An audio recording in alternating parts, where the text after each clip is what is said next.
antes de você falar, posso Fala. colocar aqui o vídeo do Agora.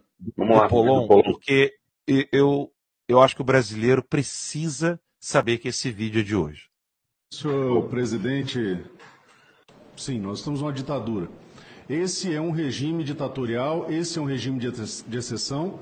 E vi em alguns sítios da internet algumas pessoas criticando a fala de muitos parlamentares e outras pessoas, dizendo: mas como é uma ditadura se vocês podem realizar uma manifestação às ruas, como foi o caso de Copacabana?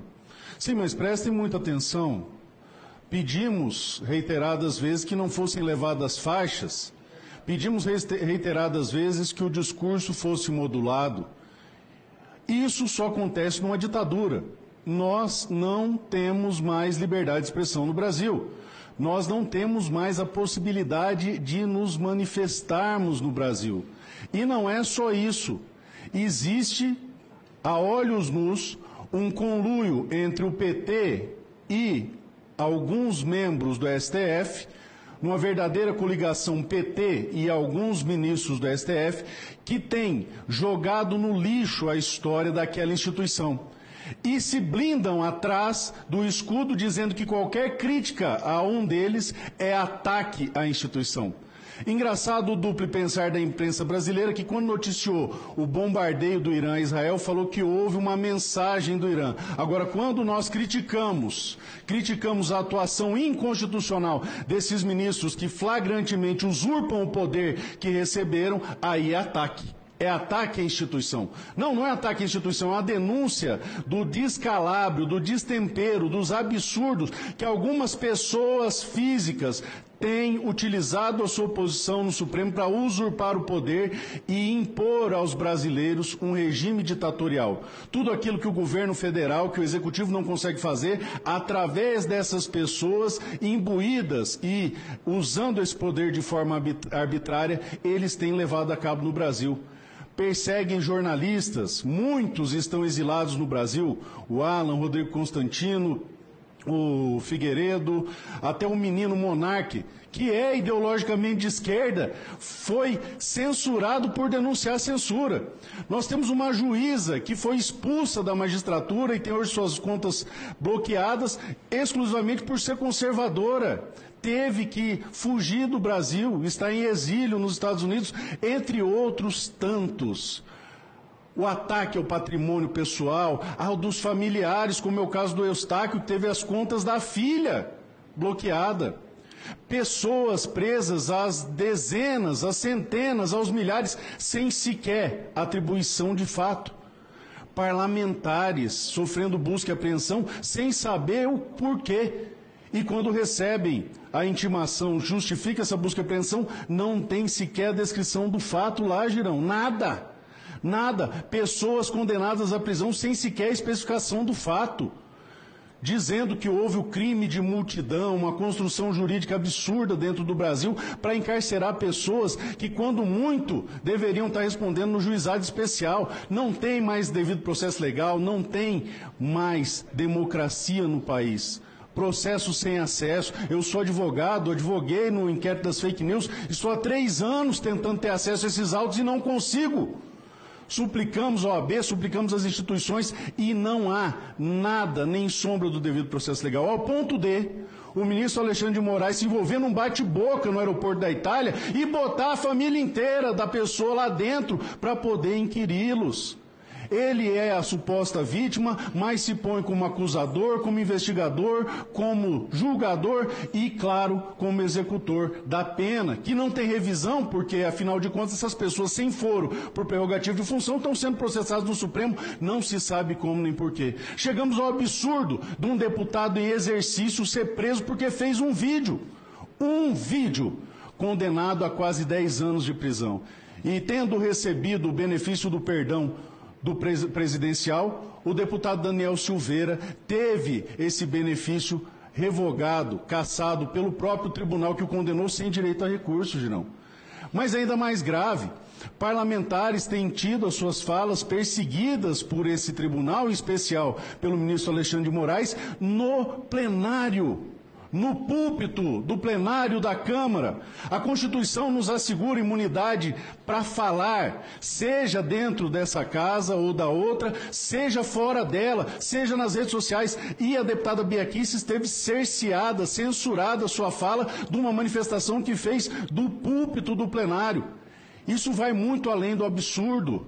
Aos que dizem que temos liberdade, temos que o tempo todo ficar nos policiando no nosso discurso, porque podemos sofrer um bloqueio total do nosso patrimônio construído preternamente na nossa vida profissional e enfrentar nas manhãs uma busca e apreensão da Polícia Federal exclusivamente pelo que falamos aqui. Não é à toa que um deputado estadual teve o seu mandato cassado exclusivamente porque criticou as urnas eletrônicas. Ora, eu não vou entrar no mérito se elas são eficazes ou não, mas nós temos o direito constitucional de criticar. E os parlamentares têm a prerrogativa de fazê-lo. Mais que isso, o processo foi fraudulento, sim. Não entro no mérito das urnas, mas o processo foi fraudulento. Não houve equidade entre as duas partes. Isso é evidente, ficou claro durante o processo eleitoral. E vou além.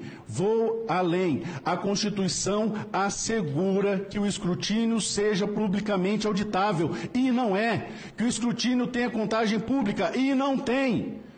Ainda que essa tecnologia fosse indelével, imune a qualquer ameaça, nós temos o direito constitucional à contagem pública de votos que não vem sendo praticado no Brasil. E hoje, com a situação que nós encontramos, o único resquício de esperança que temos de reestabelecer a liberdade de expressão e reestabelecer uma eleição justa é da interferência internacional.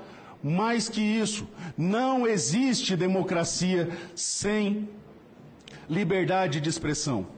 Mas vou além, Sérgio. Não existe democracia sem meios adequados à legítima defesa. Não é à toa que os Estados Unidos têm na sua primeira emenda a liberdade de expressão, free speech.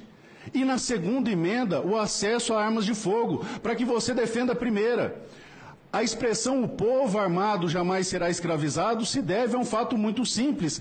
A próxima escalada desse regime autoritário é que ele se torne cruento, que comece a atirar nas pessoas na rua. E não estamos longe disso, uma vez que esse regime faz parte de uma narcoditadura, tem ligações viscerais com o crime organizado. Nós vimos nos ministérios desse governo, ou desse regime, a frequência custeada com dinheiro público da primeira-dama do Comando Vermelho. Nós vimos relações e papos cabulosos levantados pela Polícia Federal com o PCC, com o crime organizado. Utilizam a estrutura do governo para facilitar o tráfico. Estamos numa narcoditadura? Sim, muito pior que uma ditadura custeada às expensas do crime organizado, que comemorou efusivamente quando saiu o resultado dessas eleições.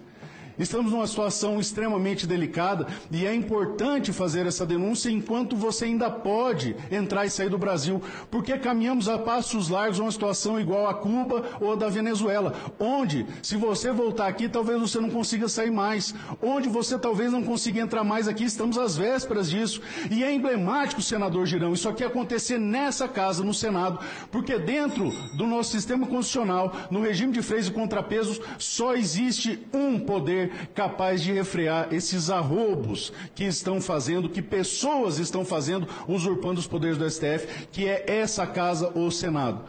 Então eu faço de público um apelo a todos os senadores, que entendam que esses temas, como a liberdade de expressão, o devido processo legal e a legítima defesa, não são temas de governo, são temas de Estado, não pertencem à direita nem à esquerda, são transcendentes, porque se nós não retomarmos esses aspectos, nós perderemos o nosso país. E muito em breve, mas muito em breve mesmo, senadores e deputados o serão apenas como elemento figurativo. Eu conheço o nobre amigo presidente senador Sérgio Petecão, sei da sua coragem, sei da sua história e peço a Vossa Excelência que trate desse tema de resgatar a República Federativa do Brasil, que hoje é uma ditadura. Obrigado. Foi sensacional a fala do Polon. O Rodrigo está perguntando onde está o vídeo. Está na audiência lá do Senado, na audiência que teve hoje, né? A fala do Pollon resumiu tudo, né? Primeira emenda da Constituição Americana, segunda emenda da Constituição Americana. Ele falou claramente: o próximo passo é sair matando todo mundo. É exatamente por causa disso que eles querem acabar com os CACs, eles querem, né, colocar medo nas pessoas. Assim, não tenho elogio suficiente à fala do Pollon.